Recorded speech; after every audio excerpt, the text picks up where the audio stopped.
Thanks for joining us tonight on TCM. I'm Ben Mankiewicz. Coming up, another night of movies featuring our star of the month, Elizabeth Taylor. Up next, we have the movie that earned Taylor her first Academy Award, and it came for playing a character Taylor said she didn't like much. From MGM in 1960, Butterfield 8.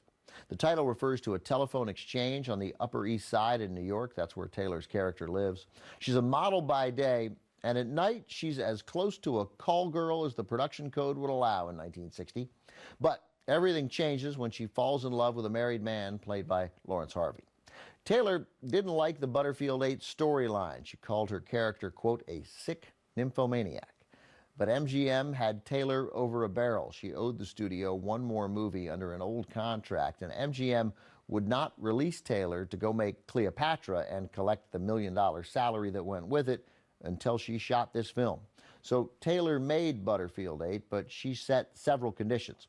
She insisted that the filming take place on location in New York, and she took trusted associates with her, including costumer Helen Rose and hairdresser Sidney Gilleroff. She also arranged for her husband at the time, Eddie Fisher, to be cast as her sympathetic friend. Even though MGM met her demands, Taylor continued to criticize the story. When John O'Hara, who wrote the book the movie was based on, was asked to respond to Taylor's remarks, O'Hara said the sting he felt of her sharp words was nicely offset by the checks he was getting from MGM. From 1960, also with Dina Merrill, Mildred Dunnock, and Betty Field, this is Elizabeth Taylor in Butterfield 8.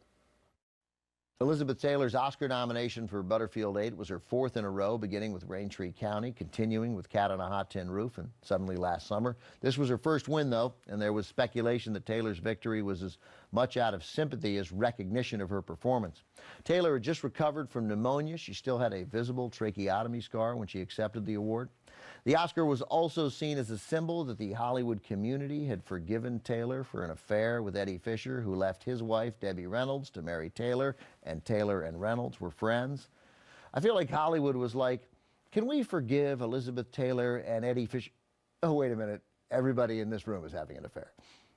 At any rate, Taylor was sincerely grateful for the Oscar, and she'd win another one for an even more impressive performance in Who's Afraid of Virginia Woolf 6 years later, co-starring her husband at the time, Richard Burton, who she left Eddie Fisher for. Up next, Taylor and Burton star in a love story set on the Northern California coast.